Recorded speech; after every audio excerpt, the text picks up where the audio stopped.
तुला असा एक प्रश्न विचारायचा आहे. मला तुझ्या तपासामध्ये जायचंय आणि त्याच्याबद्दल विचारायचं आहे.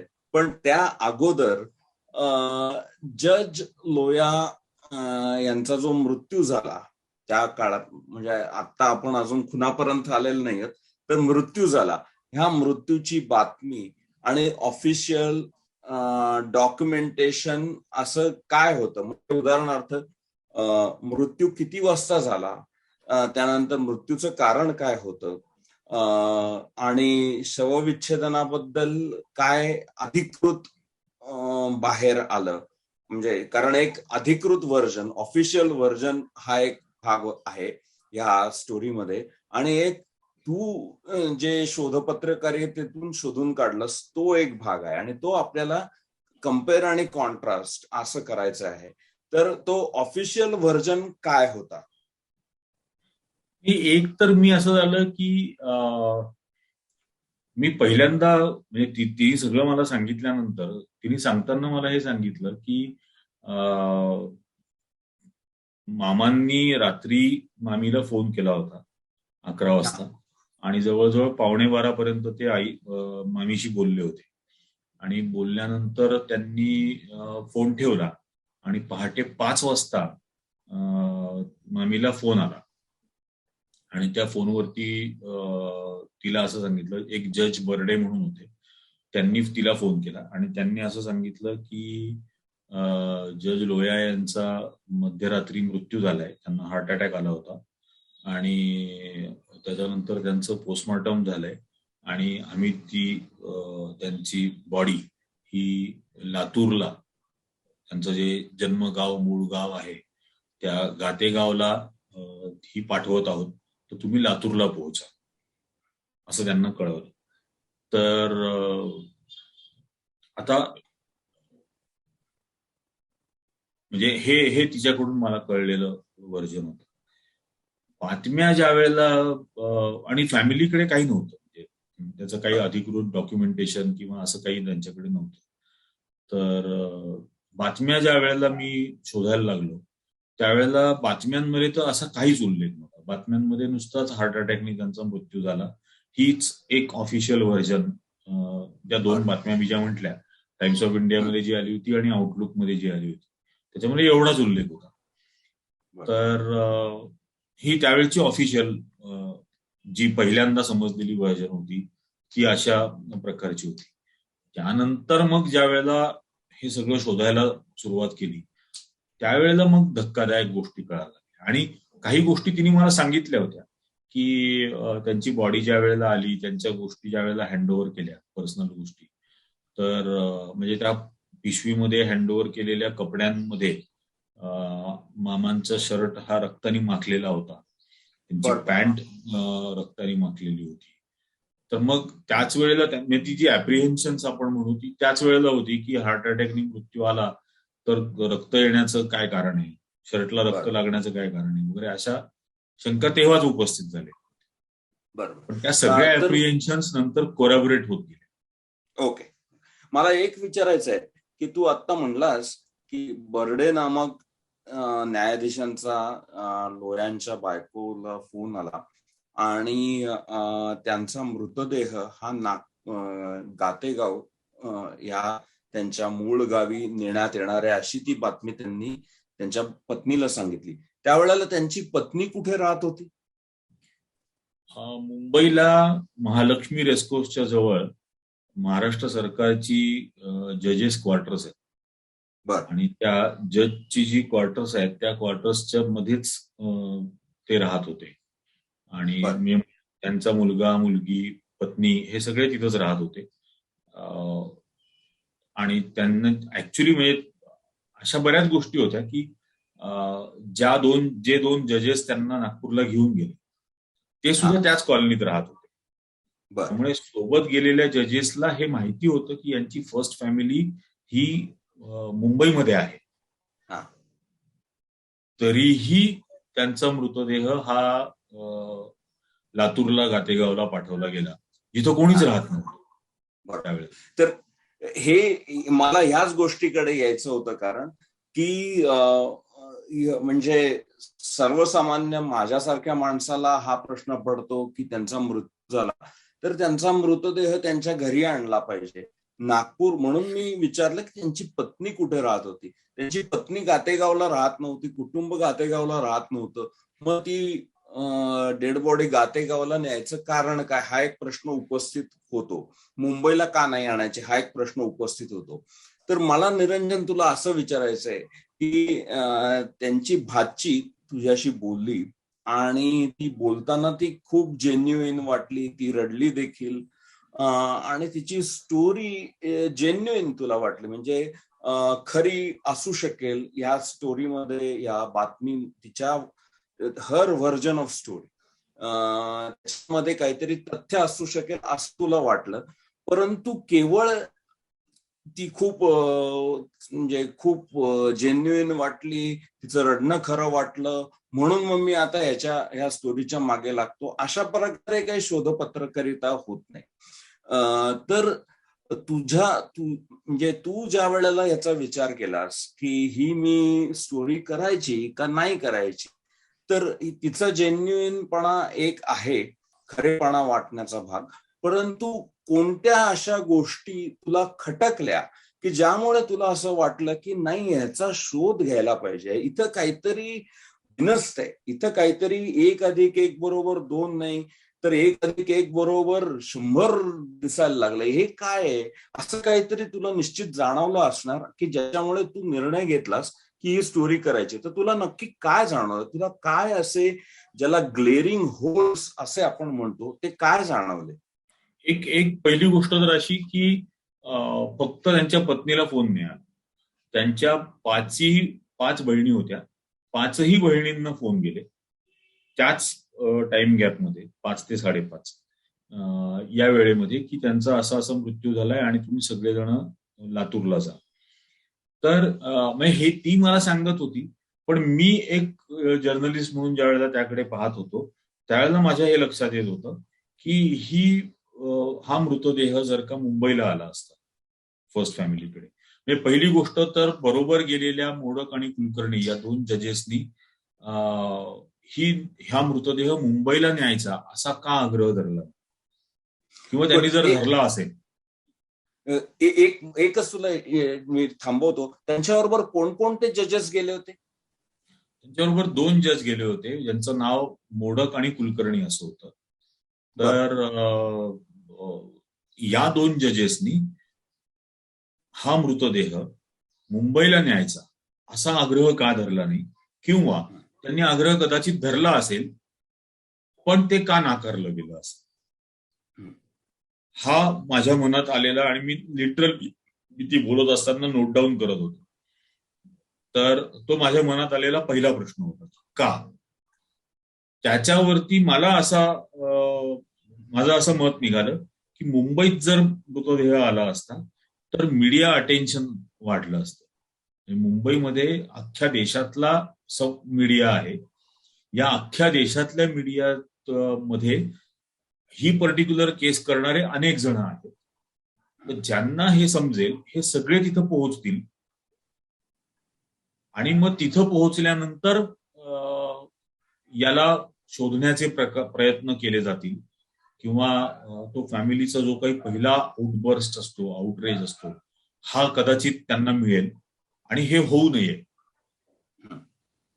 हे मीडिया अटेन्शन अट्रॅक्ट होऊ नये मुंबईमध्ये, म्हणून हे अशा रिमोट प्लेसला न्यायचं जिथं अशा मीडियापैकी कोणीच जाणार नाही.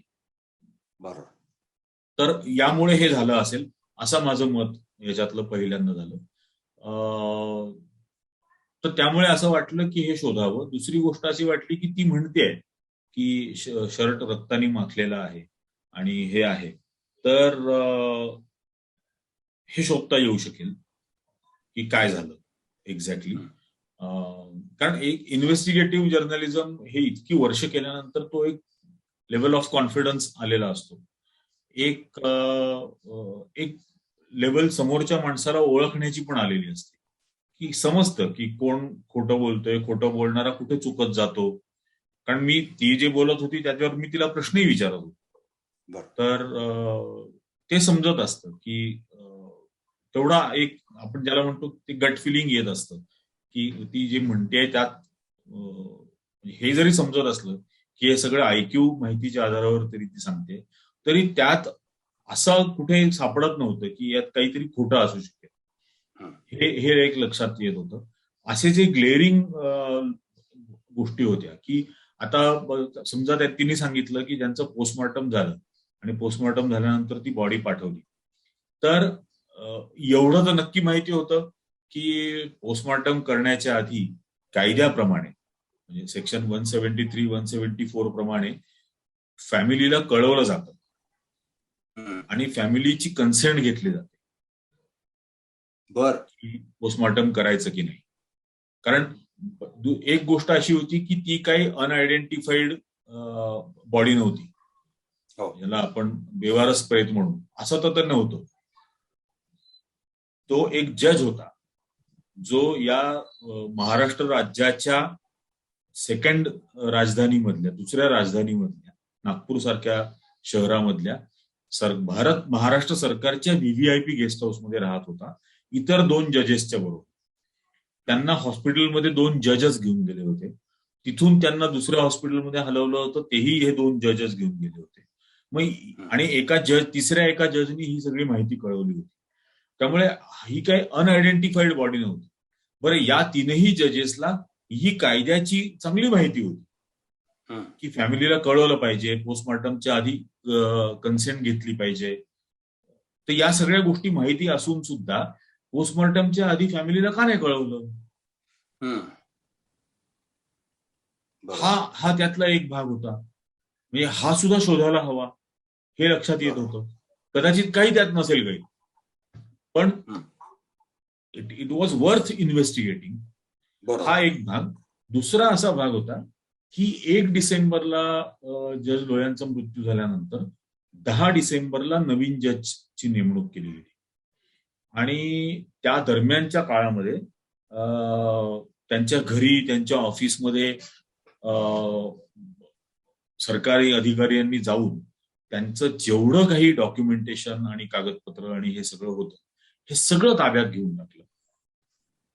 आणि 10 तारखेला नवीन जज अपॉइंट झाले. जे नवीन जज अपॉइंट झाले ते योगायोगाने मला माहिती होते. एम बी गोसावी म्हणून त्यावेळेला अपॉइंट झाले होते. याचं कारण असं की तोपर्यंत एम बी गोसावी हे मी ज्या जिल्ह्यामधून येतो, नाशिक जिल्ह्यात, तर नाशिक जिल्ह्यामध्ये निफाड तालुका आहे. तर त्या निफाड तालुक्याच्या कोर्टामध्ये न्यायाधीश होते. तर ते नाव कळल्याबरोबर मनात असं आलं की निफाडच्या तालुका कोर्टामध्ये असलेला न्यायाधीश हा डायरेक्टली सीबीआय स्पेशल कोर्ट जज कसं काय झाला. जे डिस्ट्रिक्ट कोर्ट, सेशन कोर्ट, हायकोर्टला पॅरलल ती पोस्ट आहे. जसं मी म्हटलं की लोया हे हायकोर्ट रजिस्ट्रार होते आणि रजिस्ट्रार वरून त्यांची इथं नेमणूक झाली. तर हायकोर्ट जजच्या समांतर असलेली हे सीबीआय स्पेशल कोर्ट, याच्यावरती थेट यांची नेमणूक कशी काय झाली, हे एक असं वाटलं की ते कॉन्स्पिक्युअस वाटलं. त्यानंतर जज लोयांनी किंवा आधी जज उत्पत यांच्याकडेच अमित शहाचं डिस्चार्ज पिटिशन त्यांच्या समोर आलं होतं, पण त्यांनी ते ऍडमिट करून घेतलं नव्हतं. लोयांच्या समोर जून पासून नोव्हेंबर पर्यंत ही केस होती. या 5ही महिन्यामध्ये लोयांच्या समोर प्रत्येक तारखेला हे डिस्चार्ज पिटिशन आलेलं होतं, पण त्यांनी ऍडमिट करून घेतलेलं नव्हतं. कारण त्यांचं असं म्हणणं होतं की 10-12 हजार पानाची चार्जशीट आहे, यात 100 पेक्षा जास्त विटनेसेस आहेत, यात शेकडो कॉल डेटा रेकॉर्ड आहे, हे सगळं व्हेरीफाय केल्याशिवाय डिस्चार्ज पिटिशन कसं काय ऍडमिट करून देऊ. बरोबर. तर त्यामुळे त्यांनी हे डिस्चार्ज पिटिशन ऍडमिट केलेलं नव्हतं. आणि हे नवीन नेमणूक झालेले जज एम बी गोसावी यांनी 15 डिसेंबरला पहिली तारीख होती, त्या दिवशी हे पिटिशन ऍडमिट करून घेतलं. पिटिशन ऍडमिट करून घेतल्यानंतर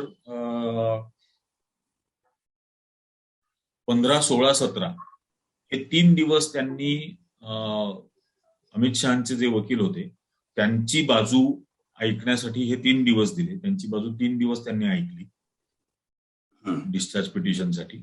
सीबीआयच्या लॉयर, जी प्रॉसिक्युशन एजन्सी होती, त्यांच्या लॉयरला 20 मिनिटं आर्ग्युमेंट करण्यासाठी वेळ दिला डिस्चार्ज पिटिशनच्या अगेन्स्ट.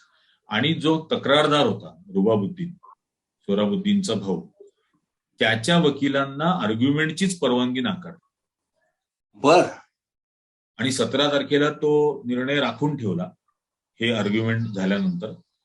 आणि 30 डिसेंबरला त्यांनी अमित शहाना डिस्चार्ज केलं. आता 17 ते 30 या 12 दिवसांमध्ये त्यांनी चार्जशीटचं एकही पान व्हेरीफाय नाही केलं. 12,000 पानाच्या चार्जशीट पैकी एकही पान व्हेरीफाय नाही केलं. एकही विटनेसची तपासणी, उलट तपासणी काहीच घेतली नाही. एकही कॉल डेटा रेकॉर्डच्या बद्दल काही व्हेरिफिकेशन केलं नाही. कोणताही एव्हिडन्स, सर्कमस्टेन्शियल असेल, मेडिकल असेल, कोणत्याही प्रकारचा एव्हिडन्स हा बोर्डवरती येऊ दिला नाही, आणला नाही. हे काहीही न करता 30 तारखेला त्यांनी डायरेक्टली डिस्चार्जची याच्यामध्ये ऑर्डर दिली. तर हे सुद्धा खूप कॉन्स्पिक्युअस होतं आणि खूप फास्ट होतं. म्हणजे जी केस 4 वर्ष चाललेली होती, त्या केसच्या मध्ये कुठलाही कागद व्हेरीफाय न करता, 12,000 पानांचा एकही विटनेस व्हेरीफाय न करता डायरेक्टली डिस्चार्ज करून दिलं जात आहे. तर नक्कीच याच्यामध्ये काही ना काहीतरी असू शकेल, हे एक गट फिलिंग निर्माण झालं होतं. आणि म्हणून आपण हे पुढे इन्व्हेस्टिगेट करायचं असं त्यावेळी ठरवलं. वा, हे जे पैलू आहेत ते आमच्या समोर कधी आले नाहीत, त्याबद्दल खूप धन्यवाद. मग याची तू ज्या वेळेला या इन्व्हेस्टिगेशनची सुरुवात करायला लागलेस तर काय काय चालू केलंस तू? पहिले तर मी म्हणजे त्या काळामधले सगळे पेपर शोधले, ते वाचले की या सगळ्या पिरियडमध्ये काय न्यायालयात घडत होतं. त्याच्यानंतर म्हणजे अगदी सुनावणीपासून, म्हणजे उत्पत्तांच्या काळापासून काय काय चाललेलं होतं हे पहिल्यांदा वाचलं. त्याच्यानंतर अख्खी सोहराबुद्दीन एन्काउंटर केस काय होती ती सगळी वाचली. त्याचं सीबीआयनी दाखल केलेलं पूर्ण चार्जशीट ते सुद्धा, म्हणजे ते जेवढं 1000 पानांचं होतं ते सगळं चार्जशीट वाचलं. सीबीआयनी काय एव्हिडन्स सबमिट केलेला आहे, काय विटनेसेस दिलेले आहेत, काय विटनेस स्टेटमेंट्स आहेत, त्यातली किती अंडर सेक्शन 164 आहेत, म्हणजे कन्फेशनल स्टेटमेंट ज्याला म्हणतात, तर किती कन्फेशनल स्टेटमेंट्स आहेत विटनेसेसची, असं सगळं वाचलं. त्यानंतर मी आमच्याकडे द वीक मॅगझिन मध्ये जी पद्धत होती की दर क्वार्टर, म्हणजे एव्हरी क्वार्टर एक इन्व्हेस्टिगेशन टीमची मीटिंग व्हायची. आणि इन्व्हेस्टिगेशन टीमच्या मीटिंग मध्ये आपण आपली स्टोरी आयडिया सबमिट करायची की येणारे 3 महिने 4 महिने मी कोणती स्टोरी करू इच्छितो. तर त्याच्यावरती बरंच ब्रेनस्टॉर्मिंग होतं. कारण देशभरातले जे आमचे 10-11 इन्व्हेस्टिगेटिव्ह जर्नलिस्ट होते त्या टीम मध्ये,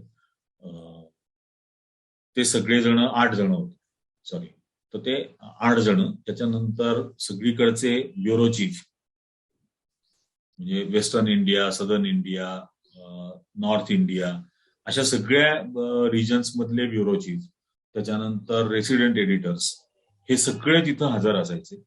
आणि त्यांच्यासमोर आपण आपली स्टोरी आयडिया प्रेझेंट करायची. त्यावरती खूप क्रॉस क्वेश्चनिंग होतं. त्याच्यामधून एक डिरेक्शन ठरवली जाते की या पद्धतीने हे इन्व्हेस्टिगेट करावं असं, किंवा हे अँगल्स इन्व्हेस्टिगेट करावे. तर असं ते होतं. तर त्यामध्ये मी ती स्टोरी आयडिया सबमिट केली आणि त्याच्यावरती बरंच ब्रेनस्टॉर्मिंग झालं. आणि त्यात माझ्या लक्षात आलं की आता आमचे उदाहरणार्थ दिल्लीचे जे रेसिडेंट एडिटर किंवा ब्युरो चीफ होते, तर जे रेसिडेंट एडिटर जे होते त्यांना म्हणजे मल्याळा मनोरमा ग्रुप हा जो द वीक मॅगझिनचा होता, याचं खूप सारं लायझनिंगचं काम पण त्यांना करावं लागायचं दिल्लीमध्ये सगळ्या ब्युरोक्रेसीच्या बरोबर. आणि कारण पेपर इम्पोर्ट करणं, मॅगझिन एक्सपोर्ट करणं, अशा बऱ्याच गोष्टी होत्या. त्याशिवाय मल्याला मनोरमा ग्रुप मधलंच एक कंपनी MRF टायर सारखी जी म्हणजे जगप्रसिद्ध आहे, तर त्या कंपनीचं सुद्धा 1000 प्रकारचे लायझनिंग काम इम्पोर्ट एक्सपोर्टचं डेली तिथं असायचं. इक्विपमेंट पासून रॉ मटेरियल पर्यंत ज्या अनेक गोष्टी त्यात येतात, तर असं सगळं ते त्यांना ते करायला लागायचं. त्यामुळे आणि थोडेसे दोघांचे ते स्वभाव पण मला माहिती होते त्या दोन व्यक्तींचे, की यांच्याकडूनच काय आला तर रेजिस्टन्स येईल इथं. कारण की अशा प्रकारच्या स्टोरीजला करणं हे व्यवस्थेला आवडत नाही, ब्युरोक्रेसीला, एस्टॅब्लिशमेंटला, पॉलिटिशियन्सला आवडत नाही. आणि अशी स्टोरी आपण करतोय तर ते नाराज होतील. या नाराजीची भीती या लायझनिंग करणाऱ्या लोकांना वाटत असते, त्यांना ती नको असते. आणि अनेक वर्षामध्ये त्या ब्युरोक्रेसीची निर्माण केलेली जवळीक ही अचानक तुटेल का अशी भीती वाटत असते. तर त्यामुळे तो एक रेजिस्टन्स येईल असं अपेक्षित होतं. आणि त्या मीटिंगमध्ये थोडंसं तसं झालंय की त्यांनी तेच सुरू केलं की हे सगळं हिअरसे अकाउंट आहे, IQ माहितीवरती आहे, तुझ्याकडे पुरावा काय आहे वगैरे वगैरे अशा पद्धतीने त्यांनी, आणि यातल्या गोष्टीवरला आपण देणार नाही, हे करणार नाही वगैरे असं. तर पण फॉर्च्युनेटली असं झालं की आमचे जे आणि हे सगळ्यांनी डेस्कवर काम केलेलं होतं. म्हणजे हे जे ब्युरो रेसिडेंट एडिटर्स किंवा मी हे जे म्हटलं, यांनी इसेन्शियली डेस्कवरतीच कामं केली होती. फील्ड रिपोर्टिंग ज्याला म्हणतात, हे यांच्यातल्या म्हणजे आमचे जे चीफ एडिटर होते TR गोपालकृष्णन म्हणून, त्यांनी फील्ड रिपोर्टिंग अनेक वर्ष केली होती. तर त्यामुळे त्यांना त्या सगळ्या गोष्टी माहिती होत्या की काय काय डिफिकल्टीज येतात, त्या डिफिकल्टीजला कसं ओव्हरकम करायला लागतं, आणि अशा सगळ्या ऍस्पेक्ट त्यांना माहिती होते. आणि त्यांना एक इतकी वर्ष मी त्या मॅगझिनमध्ये काम केल्यानंतर त्यांना तो लेवल ऑफ कॉन्फिडन्स पण होता की हा करेल. तर त्यांनी सांगितलं की तो जे आत्ता सांगतोय that is the germ of a story. आणि त्याच्यावरती माझं असं म्हणणं आहे की don't discourage it, let him find out, आणि as and when he finds out we will decide whether to carry it on. पण तो जे काही म्हणतो आहे त्याला कोरॅबरेट करणारा जर एव्हिडन्स तो आणू शकला तर मग probably this could be the biggest story of the year. तर मग त्यांचं असं म्हणणं होतं की पण मग हे काय, याला काही टाइम फ्रेम नाहीये, याला कितीही दिवस लागू शकतात. ते म्हटले की मग ठीक आहे ना, आपण त्याला एवढी एकच कर असं आपण म्हणणार नाही.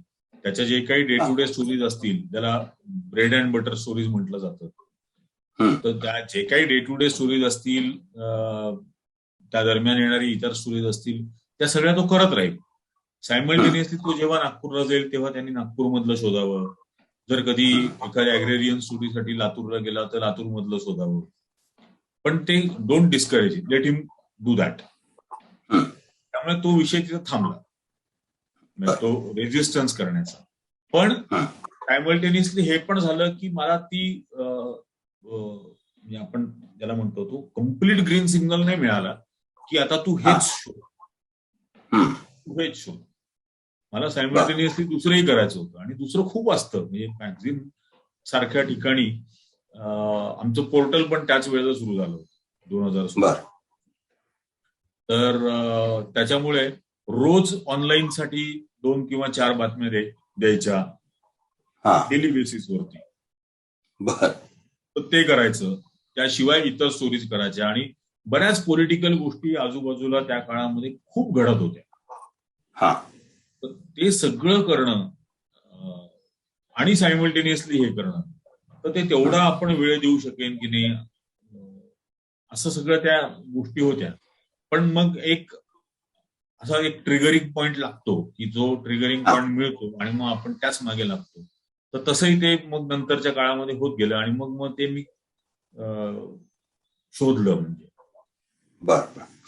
मग हा जज लोया, आता पुन्हा मी एकदा जज लोयांच्या शेवटच्या दिवसांकडे येतो. ते नागपूरमध्ये नक्की कशासाठी गेले होते? आता झालं असं की 29 नोव्हेंबरला जज लोया हे त्यांच्या ऑफिसमध्ये बसलेले होते आणि म्हणजे त्याची शेवटची तारीख झाली होती 31 ऑक्टोबरला. आणि 31 म्हणजे जज लोया म्हणजे अमित शहा म्हणजे आधीचे जे जज होते उत्पत, त्या उत्पत यांचं असं म्हणणं होतं की अक्युज्ड जे आहेत आरोपी, या आरोपींनी कोर्टात हजर राहिलंच पाहिजे प्रत्येक तारखेला. आणि अमित शहा हे तेव्हा राष्ट्रीय नेते झाले होते आणि देशभर त्यांचा प्रचार होता. लोकसभा निवडणुकीपर्यंत त्यांच्यावर उत्तर प्रदेशची जबाबदारी होती. उत्तर प्रदेशमध्ये त्यांना प्रचंड मोठं यश मिळालं होतं. 80 पैकी 73 खासदार भाजपचे निवडून आले होते. केंद्रात सत्ता आलेली होती आणि अक्युज्ड हजर नाही म्हणून उत्पत यांनी असं सांगितलं होतं की 26 जूनच्या तारखेला जर का 26 जूनच्या तारखेला आरोपी हजर नाही राहिले तर आम्ही त्यांच्यावरती वॉरंट काढू. त्यामुळे हा तुम्हाला फायनल अल्टिमेटम देतो. आणि अमित शहा एकाही तारखेला हजर नव्हते.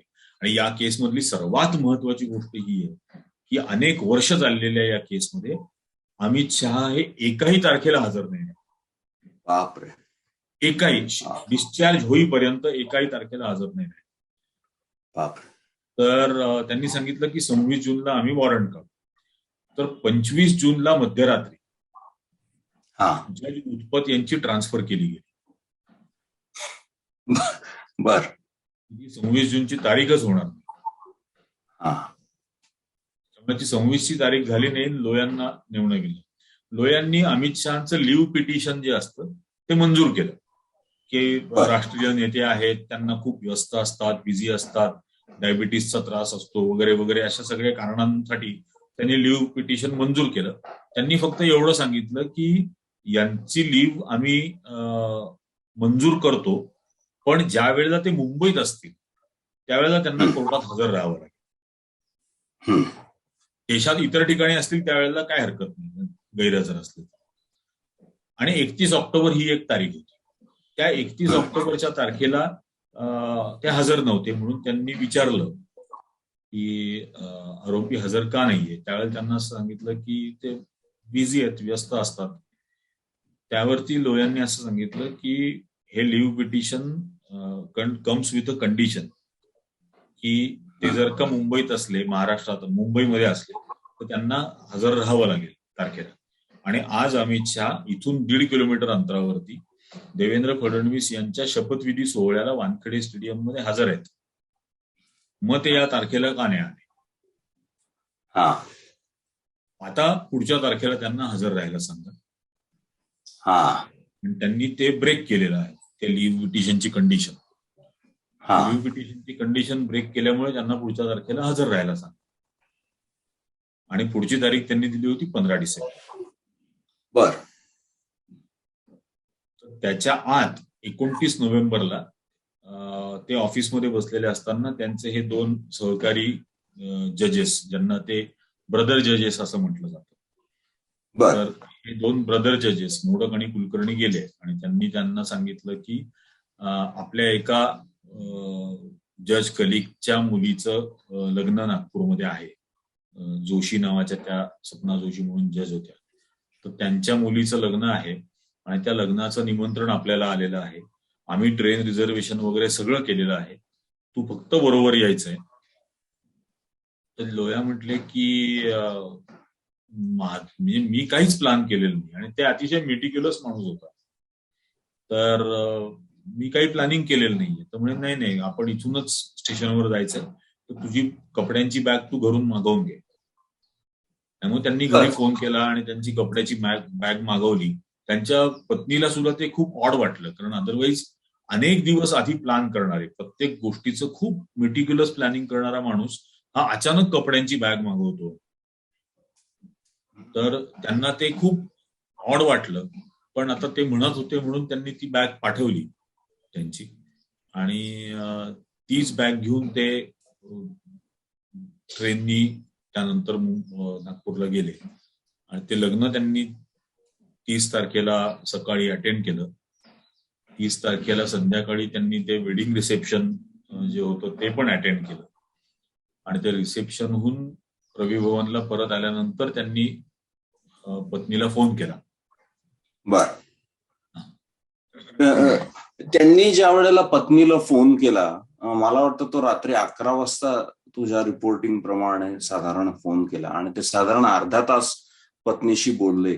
तर तुझ्या रिपोर्टिंग मधनं असं काही जाणवतं का की त्या अर्धा तासामध्ये ते जे पत्नीशी फोनवर बोलले त्यामध्ये त्यांना कुठे भीती वाटते म्हणा, किंवा काहीतरी योग्य नाही असं वाटतंय म्हणा, किंवा काहीतरी अनयुज्युअल म्हणजे नेहमीसारखं नाही असं वाटतंय म्हणा, किंवा दुसऱ्या अंगाने काही शारीरिक त्रास होतोय म्हणा, किंवा छातीत दुखतंय किंवा काहीतरी मळमळतंय म्हणा, असे काही गोष्टी अशा ते आपल्या पत्नीला काही बोलले असं तुझ्या रिपोर्टिंग मधनं काही नाही आलं बाहेर? त्यांचं इनफॅक्ट त्यांनी त्यांच्या पत्नीशी बोलताना कुठे उतरलो आहे मुक्कामाला, त्याच्यानंतर सकाळी लग्नाला गेलो, संध्याकाळी रिसेप्शनला गेलो, दुपारच्या वेळी त्यांचे एक मित्र तिथं होते, जज बोरा म्हणून, तर त्या बोरा साहेबांच्या घरी गेलो होतो.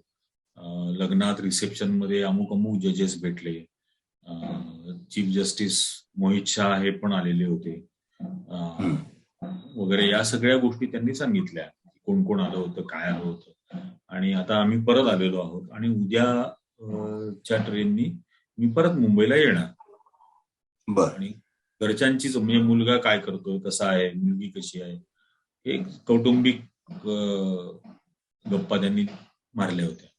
त्यात कुठेही त्यांचं काही तब्येतीचं अस्वस्थता आहे किंवा, कारण हार्ट अटॅक आला जरी असं म्हटलं तरी त्याचे काही तास आधी त्रास सुरू होतो. हो हो. म्हणजे आड दुखायला लागते, खांदे दुखायला लागतात, किंवा छातीत दुखत असतं, किंवा बेचैन वाटत असतं. असं काहीच झालेलं नव्हतं. आणि दुसरी गोष्ट अशी होती की तो अतिशय फिटनेस फॅनॅटिक माणूस होता. त्यांच्या मृत्यूच्या आधी जवळजवळ 30 वर्ष ते रोज 2 तास टेबल टेनिस खेळायचे. रोज. ते सगळ्या कॉलनीतल्या मुलांना त्या टेबल टेनिस क्लबमध्ये घेऊन जायचे, टेबल टेनिस त्यांच्याबरोबर खेळायचे. ते टी टोटलर होते.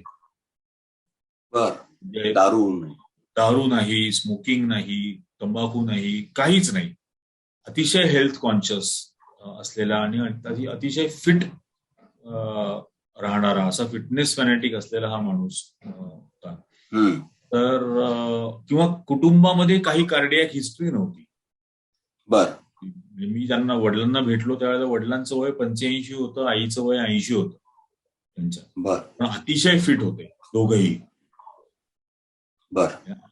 ताठ याच्यानी तो माणूस, ते वयोवृद्ध असले तरी, आणि अतिशय फिटनेस, काही कार्डियाक हिस्ट्री नाही, अत्यंत निर्व्यसनी कुटुंब, असं ते सगळं असल्यामुळे अशी म्हणजे पत्नीच्याही मनामध्ये काही साशंकता आली नाही की यांची तब्येत कशी असेल किंवा काय असेल.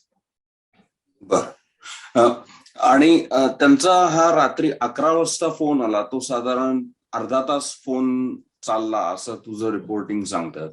म्हणजे साधारण किती 40 मिनिट 40 मिनिटं, म्हणजे साधारण 11:40 11:45 असे काहीतरी असतील, तोपर्यंत त्यांचं हे बोलणं झालं. आणि हे जज बर्डे म्हणून ज्यांनी फोन केला सगळ्यांना, त्यांनी सांगितलं की त्यांना मध्यरात्रीच्या सुमारास हार्ट अटॅक आला. म्हणजे साधारण 11:30 ते 11:40 पर्यंत जस्टिस लोया हे अतिशय चांगल्या शारीरिक आणि मानसिक अवस्थेमध्ये होते. आणि 11:40 ते 12 या साधारण 20-25 मिनिटांमध्ये त्यांची तब्येत ढासळली असं आपण म्हणू, आणि त्यांना हार्ट अटॅक आला असं जज बर्ड्यांचं सांगणं आहे. हे जज बर्डे नक्की आहेत कोण? जज बर्डे हे नावाला नागपूरमधल्या एका कोर्टात न्यायाधीश होते. आणि त्या पलीकडे काहीच त्याच्यातली माहिती नाही. आता ते नागपूरमध्ये जे जजेस होते त्या हा. जजेसपैकी ते एक. आणि आता म्हणजे कुटुंबियांच्या दृष्टीने जर म्हणायचं झालं तर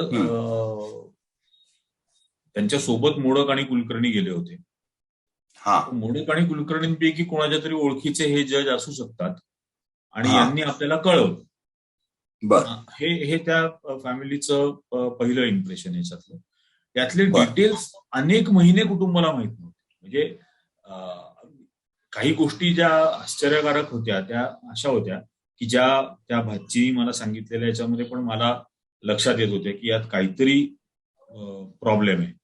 की आता त्याच कॉलनीमध्ये राहणारे हे दोन जज जे सोबत घेऊन गेले, या 2 जणांपैकी एकही जण मृतदेहाच्या सोबत लातूरला गेला नाही.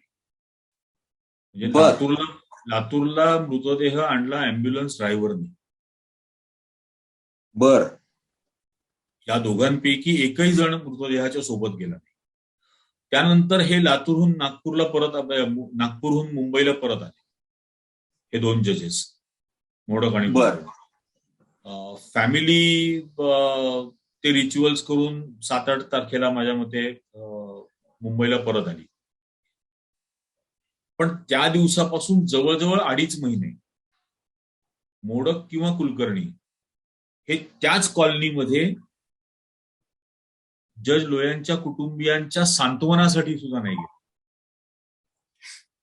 बर.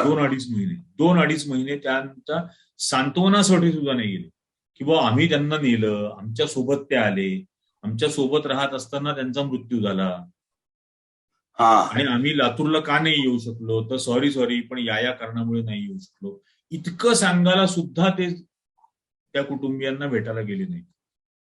किंवा नक्की काय घडलं, कसं घडलं, त्यांना किती वाजता त्रास सुरू झाला, आम्ही कुठे त्यांना नेलं, यातलं काहीही कुटुंबियांना माहित नाही. कोणत्या हॉस्पिटलला नेलं, डॉक्टर कोण होते, काय त्यांना पहिल्यांदा मेडिकेशन देण्याचा प्रयत्न केला, काहीही कुटुंबियांना माहित नाही. 2.5 महिन्यानंतर पहिल्यांदा हे त्यांना भेटायला आले 2 जण. आणि ते जे फॅमिलीनी सांगितलं की हे भेटायला 2 जण आलेले असताना एक जण सतत बाहेर फोनवर बोलत असायचा आणि एक जण बसून बोलायचा. ज्या वेळेला यांनी विचारलं की तुम्ही इतके दिवसात का नाही आलात किंवा तुम्ही लातूरला का नाही आलात, तर त्यांनी असं सांगितलं की आम्ही घाबरलो होतो, आम्हाला खूप भीती वाटत होती. आता त्यांच्या घाबरण्याचं किंवा भीती वाटण्याचं कारण काय होतं हे त्यांनी काहीच नाही सांगितलं. पण हे ऐकताना एक इन्व्हेस्टिगेटिव्ह जर्नलिस्ट म्हणून मला असं वाटत होतं की हे घाबरण्याचं कारण काय असू शकतं. ते अंदाज येत होता आणि मग ते शोधलं पाहिजे किंवा तेच कारण होतं हे कन्फर्म केलं पाहिजे. बरोबर. आणि वाटलं होतं. ह्या जज बर्डेनचे जे फोन आले बर का, आणि ते फक्त लोयांच्या पत्नीला आले नाहीत तर त्यांच्या बहिणींना देखील आले आणि त्यांना असं सांगण्यात आलं की तुम्ही त्या गावात या, गाटेगावला या आणि तिथं त्यांचा मृतदेह आणला जाईल. हे फोन तुझ्या शोधपत्रकारितेमध्ये व्हेरीफाय झाले का की जज बर्ड्यांनीच केले होते किंवा हे फोन आले होते किंवा असं? पण आता तुझा अर्थातच तू खूप काळांतरानंतर या प्रकरणाशी निगडीत झालास, पण त्या संदर्भात तुला काही सापडलं का? नाही, एक गोष्ट अशी झाली की म्हणजे जज लोयांची जी बहीण होती डॉक्टर अनुराधा बियानी, ज्या माझ्याशी कॅमेऱ्यावर बोलल्या, किंवा दुसरी एक बहीण होती सरिता मांदने, ज्या औरंगाबादला राहतात, तर त्या माझ्याशी बोललेल्या होत्या. वडील माझ्याशी बोलले. तर या सगळ्यांनी हे सांगितलं की असं या कालावधीमध्ये आम्हाला फोन आला याच्या संदर्भात.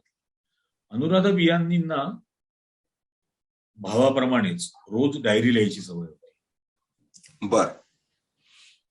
आणि त्यांनी हा सगळा काळ, म्हणजे या सगळ्या घटना या त्यांनी त्यांच्या डायरीमध्ये लिहून ठेवलेल्या.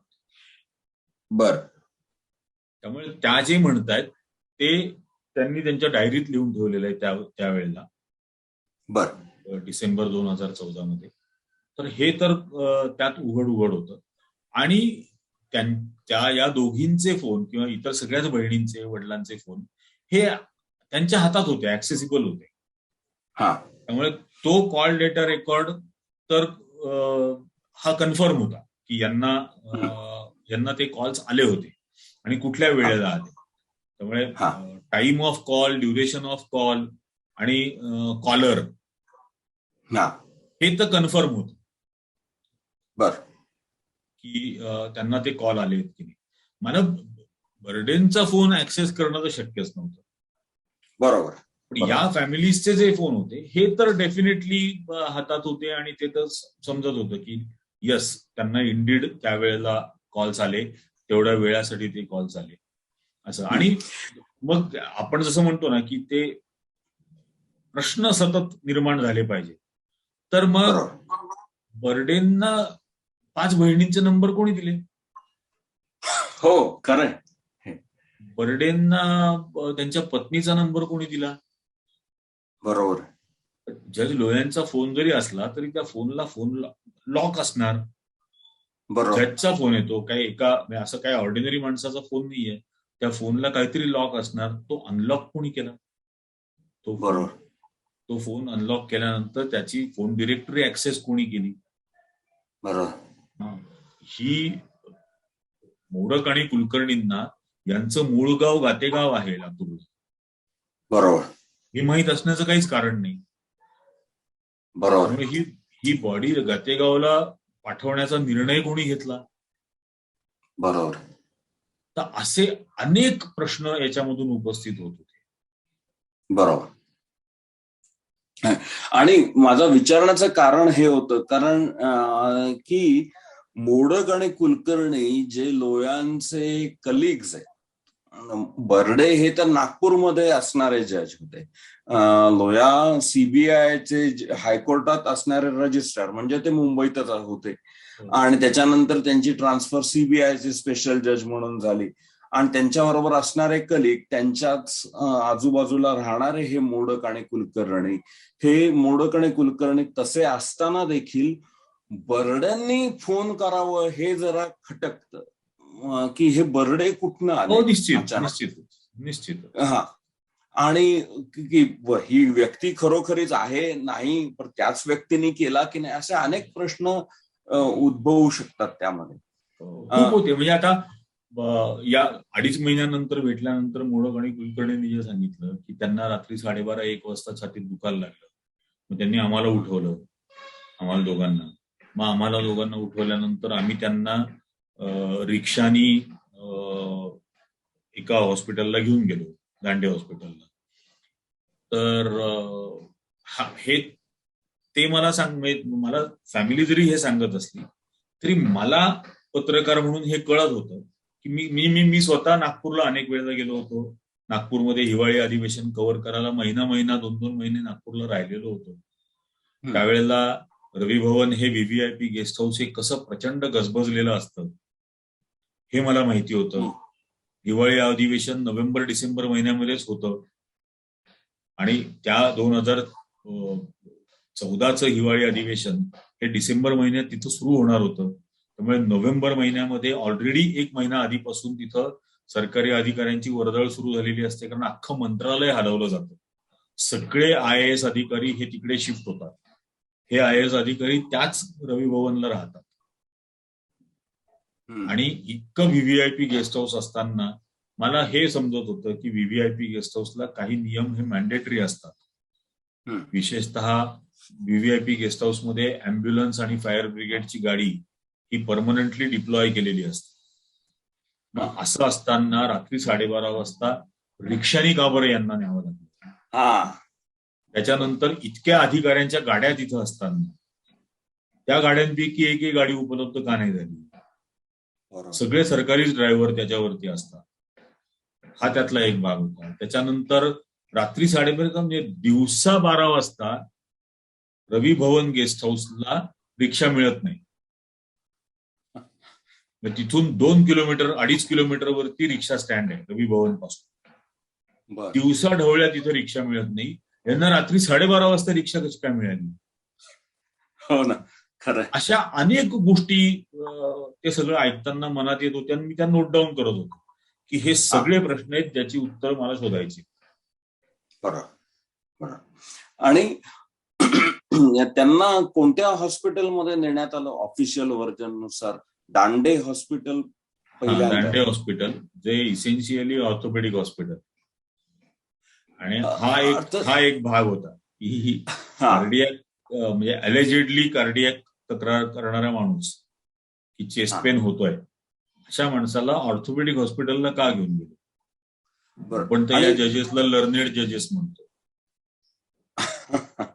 बरोबर. आणि हे दांडे हॉस्पिटल, तू तिथे प्रत्यक्ष जाऊन आलायस तिथे दांडे हॉस्पिटल? हे किती असं मोठं हॉस्पिटल आहे? म्हणजे माझा प्रश्न विचारण्याचं मी तुला कारण असं सांगतो की मुंबईमध्ये किंवा पुण्यामध्ये एखाद्या समजा जजला हार्ट अटॅक आला असं धरून चाला, आणि सीबीआयचा जज ही काही सामान्य मॅजिस्ट्रेटची लेवल नाहीये ही, किंवा प्रथम वर्ग न्यायदंडाधिकारी, फर्स्ट क्लास ज्युडिशियल मॅजिस्ट्रेट अशी ही पद नाहीये. त्याच्यावरचं पद आहे, उच्च न्यायालयाच्या न्यायमूर्ती समान हे पद आहे, आणि ते रजिस्ट्रार देखील होते. तर आता मुंबई पुण्यामध्ये एखाद्या जजला जर का हार्ट अटॅक आला पुण्यामध्ये, तर तो मनुष्य आता दीनानाथ मंगेशकर झाले तिथं जाईल, रुबी हॉस्पिटल आहे तिथं जाईल, आणि अगदी सरकारी म्हणलं तरी ससूनमध्ये जाईल. म्हणजे ही फेमस हॉस्पिटल्स आहेत, किंवा जहांगीरमध्ये जाईल. उगाच माझ्या कोपऱ्यावरच्या हॉस्पिटलमध्ये, म्हणजे आमच्या इथे एक गोरे हॉस्पिटल म्हणून, नथिंग अगेन्स्ट गोरे हॉस्पिटल, मी हार्ट अटॅक आला तर कदाचित तिथंच जाईल, पण जज गोरे हॉस्पिटलमध्ये एकदम जाणार नाही ना. तर म्हणून मला असं विचारायचं की दांडे हॉस्पिटल हे एकतर ऑर्थोपेडिक हॉस्पिटल आहे, आणि हे किती असं मोठं आहे, किती प्रसिद्ध आहे, याबद्दल काही सांगू शकशील? एक गोष्ट अशी आहे ना की आहे ते 3 मजली हॉस्पिटल, बऱ्यापैकी मोठं हॉस्पिटल आहे. पण आता नागपूरमध्ये हे 2 मुंबईचे जज आलेले आहेत, आणि त्यांचा एक कलीग चेस्ट पेनची तक्रार करतोय. तर काय अपेक्षित आहे की हे चौकशी करतील की कुठल्या हॉस्पिटलला नेलं पाहिजे. नाही चौकशी केली, समजा गुगल वरती नियरेस्ट हॉस्पिटल शोधतील, गुगल मॅप वरती, आणि ते जर त्यांनी केलं असतं तर त्यांना दांडे हॉस्पिटलपेक्षा जवळ वॉकार्ड हे कळलं असतं. दांडे हॉस्पिटलपेक्षा मग वॉकार्डला नेलं पाहिजे. तेही नाही केलं. जिथं राहत आहात त्याच रेस्ट हाऊस मधल्या मॅनेजरला विचारलं असतं नाईट शिफ्टच्या की असं आमच्या माणसाला त्रास होतोय आणि त्याला कोणत्या हॉस्पिटलला घेऊन जाऊ. तर डेफिनेटली त्या मॅनेजरनी सुद्धा त्याचा म्हणजे सगळा इग्नोरन्स गृहीत धरून त्यांनी ऑर्थोपेडिक हॉस्पिटल तर नक्कीच सांगितलं नसतं, सजेस्ट नसतं केलं. मग हे नाव सुचवलं कोणी, या हॉस्पिटलला नेलं पाहिजे असं. बरोबर. आणि हे दांडे हॉस्पिटल रवी भवन पासून किती अंतरावर आहे साधारण? आता ती वेळ जर कन्सिडर केली, आणि भारतामधली अंतर ही वेळेत सांगितली जातात, किलोमीटर मध्ये नाही, त्याच्यामुळे दांडे हॉस्पिटल हे साधारण 7-8 मिनिटाच्या अंतरावरती मध्यरात्रीच्या वेळेला होतं. पण त्यापेक्षा कमी अंतरावरती कमी वेळेमध्ये वॉकार्डला पोहोचणं हे शक्य होतं. बरोबर. आणि दांडे हॉस्पिटलमध्ये हलवण्यात आलं, पण तिथं काहीतरी ईसीजीची यंत्रणा बिघडली म्हणून त्यांना पुन्हा दुसरीकडे हलवण्यात आलं, असं काहीतरी झालं. त्याबद्दल हेच त्या दोघांनी कुटुंबियांना सांगितलं की तिथला ईसीजी काही काम करत नव्हता, म्हणून आम्हाला त्यांना दुसऱ्या हॉस्पिटलला हलवायला लागलं.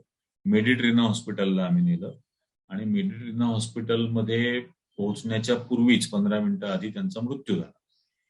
बर आणि तसंच पोस्टमॉर्टम रेकॉर्ड वरती पण रिपोर्ट केले गेलेले आहे, त्याच्यावरती पण लिहिलंय पोस्टमॉर्टम रिपोर्टवरती की बर 6/15चा मृत्यू आहे आणि 6/27ला यांचा त्यांना तिथे ऍडमिट केलं बर बर मेडिटेरियन हॉस्पिटल. अ,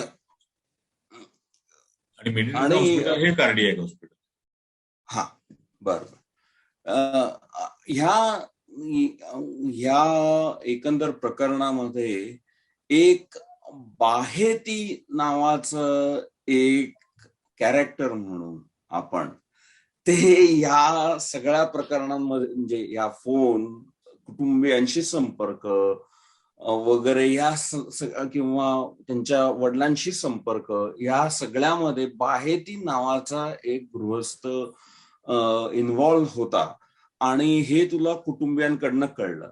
तर या बाहेतीबद्दल आम्हाला जरा काही सांगतोस?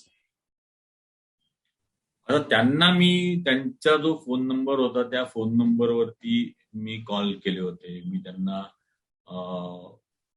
त्यांना विचारण्याचे जे प्रश्न होते ते प्रश्न मी त्यांना पाठवले बाहेतींना होते. मी त्यांना पाठवले होते. हो, बाहेती त्यांना मी प्रश्न पाठवले होते, पण त्यातल्या एकाही गोष्टीला त्यांनी काही रिस्पॉन्ड नाही केला, रिप्लाय नाही केला. आणि त्यांच्या दोन्ही बहिणींनी, वडिलांनी मला हे सांगितलं होतं की त्याच्या कुटुंबियांचा राष्ट्रीय स्वयंसेवक संघाशी संबंध आहे. आणि त्यामुळे मला माहिती असलेली बाहेतींची माहिती ही तेवढीच आहे जी मी या तिघांकडून ऐकली आणि यांना मी ऍट्रिब्यूट करून स्टोरीमध्ये लिहिली. ही स्टोरी आल्यानंतर बाहेतींनी एक डिफेमेशनची नोटीस पाठवली होती. बर.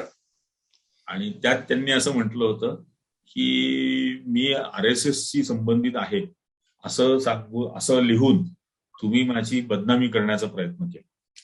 हो, बर. यांची बदनामी केली RSSशी संबंधित. तर मी त्यांना असं उत्तर पाठवलं होतं की धन्यवाद हे मान्य केल्याबद्दल की RSSशी संबंध असणं हे बदनामीकारक आहे. प्रत्यक्षरित्या मान्य केलं. पण तुमचा संबंध RSSशी आहे हे माझं व्हर्जन नाही, हे त्या कुटुंबियांचं व्हर्जन आहे आणि ते मी ड्युली ऍट्रिब्यूट केलेलं आहे त्यांना. पण या बाहेतींनी आणि आता मला असं वाटतं की नक्कीच असावं संबंध, कारण तो IQ दाखवून दिला त्यांनी. पण या बाहेतींचा आणि कुटुंबियांशी काय संबंध आला ना, म्हणजे कुटुंबियांच्या माहितीनुसार? कुटुंबियांच्या म्हणण्यानुसार म्हणजे बाहेती हे जज लोह्यांचे मित्र होते. ते माझ्या मते बहुतेक कॉलेजमध्ये शिकत असताना त्यांची मैत्री असावी. आणि त्यानंतर जज लोह्या जज झाले. स्वाभाविकच अशा पोझिशन मधल्या मित्राशी संबंध ठेवणं हे अनेकांना हवंसं वाटतं. त्यामुळे बाहेतींनी लोह्यांबरोबर संबंध ठेवले असतील याचे. पण त्यांची काही फार अशी घनिष्ठ आणि गाढ मैत्री होती असं काही फॅमिलीचं म्हणणं नाही. हे जेव्हा केव्हा लातूरला जायचे, विशेषतः दिवाळीच्या वेळेला कुटुंबीय एकत्र यायचे लातूरला. बाकी मग आई वडील हे 5 बहिणींकडे आलटून पालटून राहायचे. तर आणि मुलाकडे म्हणजे, तर असे ते आलटून पालटून वर्षभरामध्ये फिरायचे आई वडील.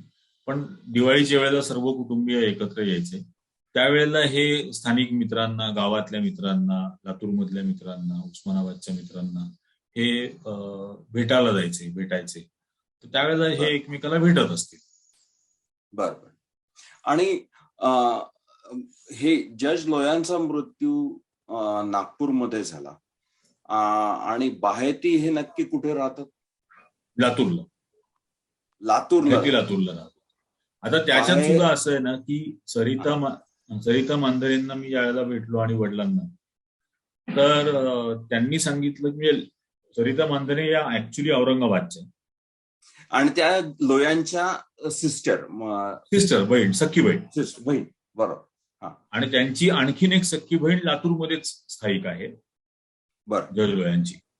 तर त्या लातूरमधल्या बहिणीचा मुलगा हॉस्पिटलाइज्ड होता हॉस्पिटलमध्ये ऍडमिट होता काही आजारामुळे. तर त्यामुळे आई वडील जज लोयांचे हे मुलीच्या घरी राहायला गेलेले होते आणि तिला मदत करण्यासाठी, बहिणीला मदत करण्यासाठी म्हणून सरिता मांदने या औरंगाबादहून लातूरला बहिणीकडे गेलेल्या होत्या. आणि वडील यांचे, जज लोयांचे वडील हे नातवाबरोबर हॉस्पिटलमध्ये मुक्कामी होते. बर. ज्या दिवशी पहाटे फोन आला त्यावेळेला जज लोयांचे वडील हॉस्पिटलमध्ये नातवाबरोबर होते आणि यांना घरात फोन आल्यानंतर हे तातडीने घरातून बाहेर पडले, नागपूरला जायचं अशा याच्याने.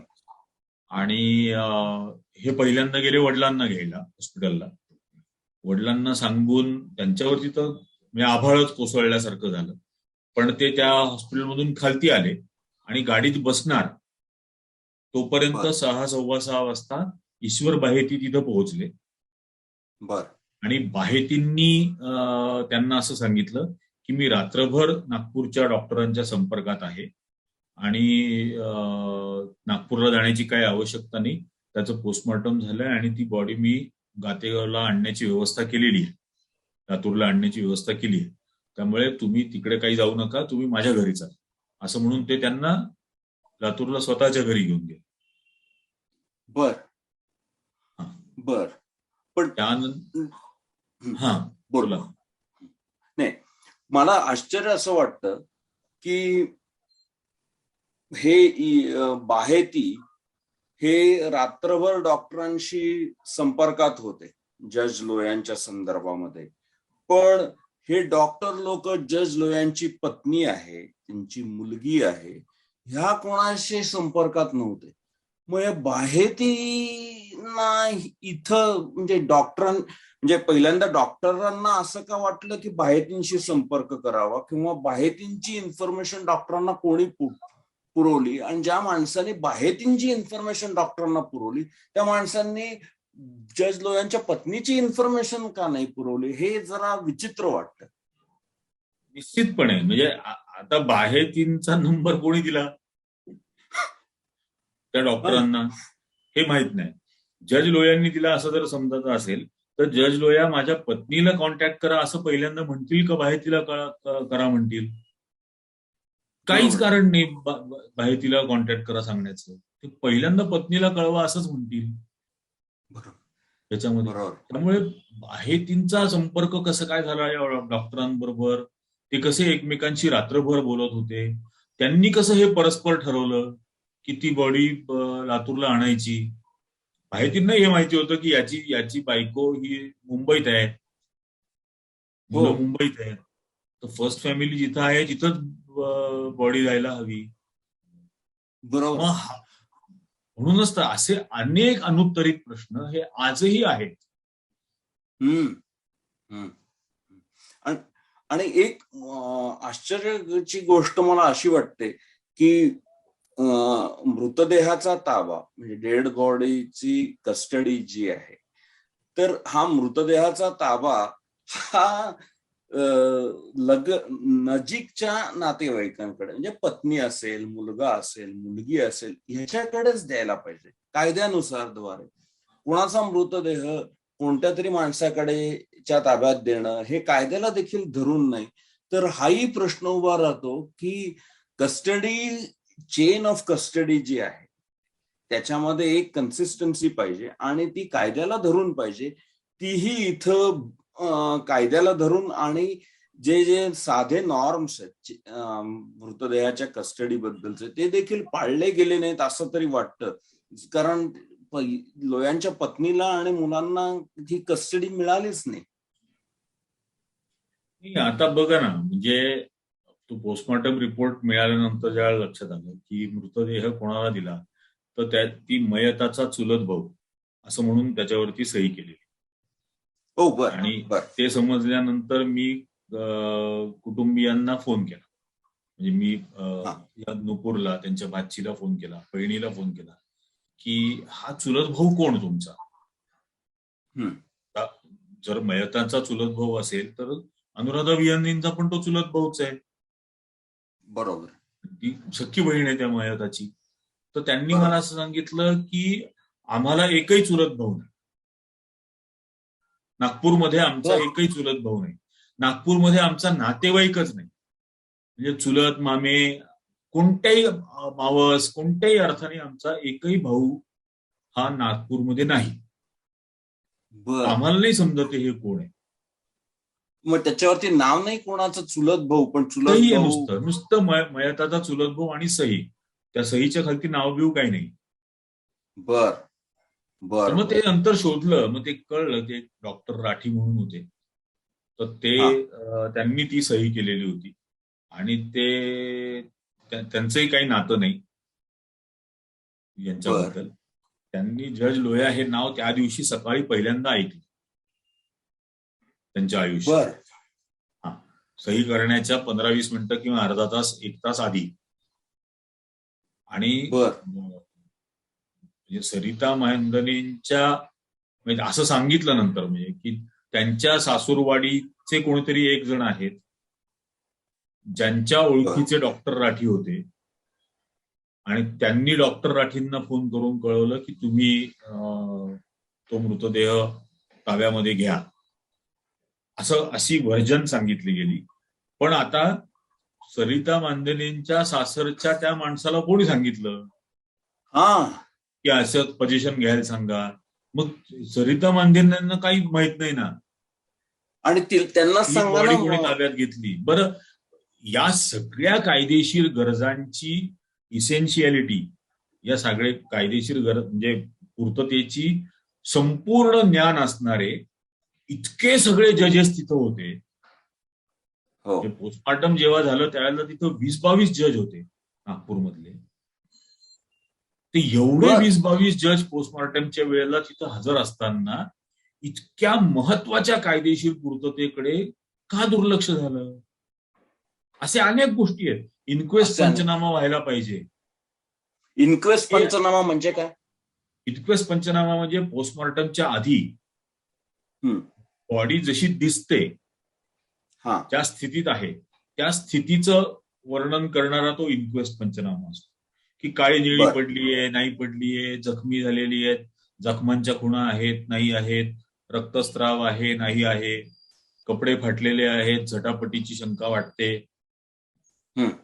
या ज्या दृश्य गोष्टी आहेत या सगळ्या त्या इन्क्वेस्ट मध्ये लिहिलेल्या असतात. हे झालंच नाही. म्हणजे इन्क्वेस्ट पंचनामाचा कुठेही रेकॉर्ड नाहीये. कुठेच नाहीये. तो एक्झिक्युटिव्ह ऑफिसरच्या प्रेझेन्समध्ये व्हायला पाहिजे, ते झालं नाही.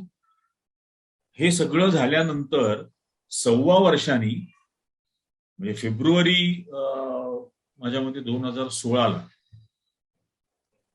त्या एक्झिक्युटिव्ह ऑफिसरला एक पत्र पाठवलं गेलं की डिसेंबर 2014 मध्ये अशी एक पोस्टमॉर्टम झालेली होती, अशी त्याला माहिती कळवण्यात आली. त्याच्या प्रेझेन्स मध्ये व्हायला पाहिजे, ते झालंच नाही. इन्क्वेस्ट. हे असे अनेक प्रश्न निर्माण होतात. इतके न्यायाधीश असून त्यांनी हे या गोष्टींकडे दुर्लक्ष केलं. आणि मोडक आणि कुलकर्णी त्यांच्या बरोबर होते, त्यांचा यामध्ये काय सहभाग हे आपल्याला काहीच माहित नाही असं म्हणता येईल. त्या दोघांपैकी एक जण त्या सगळ्या जीएम म्हणजे गव्हर्नमेंट मेडिकल कॉलेज जे आहे नागपूरचं जिथं पोस्टमॉर्टम झालं, त्या पोस्टमॉर्टम वॉर्डच्या बाहेर त्या दोघांपैकी एक जण ओक्साबोक्शी रडत होता पूर्ण वेळ. आणि त्याचं रडणं थांबवण्याचा इतर सगळे जज प्रयत्न अगदी डेस्परेटली करत होते की त्याचं रडणं थांबावं, जेणेकरून इट वोंट अट्रॅक्ट अटेन्शन इतर लोकांकडून. त्यामुळे त्याला कसं तरी गप्प बसवा, शांत करा, असे सगळे प्रयत्न त्यात. पण यांच्यापैकी कोण रडत होता हे मात्र कळलेलं नाही समज. तू मोडक आणि कुलकर्णी यांची कधी मुलाखत ऑन रेकॉर्ड घ्यायचा प्रयत्न केलास? मी प्रयत्न केला, पण तो ऍक्सेस मिळवण्यामध्ये मला यश नाही आलं. मोडक आणि कुलकर्णी यांचा कारण तो- ऍक्सेस मिळवणं हे म्हणजे- सगळं झाल्यानंतर असं झालं की मोडकांना पुण्यातलं प्रिन्सिपल जज म्हणून प्रमोशन मिळालं. बर यातल्या जवळजवळ प्रत्येकाला प्रमोशन मिळालं इमिजिएटली नंतर. बर बर तर मोडकांना पुण्याचे प्रिन्सिपल जज म्हणून प्रमोशन मिळालं आणि प्रिन्सिपल जज झाल्यानंतर मग त्यांचं ते सगळं हायरार्की तिकडं निर्माण झाली की सिक्युरिटी, त्याच्यानंतर पर्सनल सेक्रेटरी, पीए वगैरे असं सगळं. आणि मग त्या चेन मधून तुम्ही जायचं, तोपर्यंत तुम्ही हा. ऍक्सेस नाही करू शकत. असं ते सगळं बर अडचणी निर्माण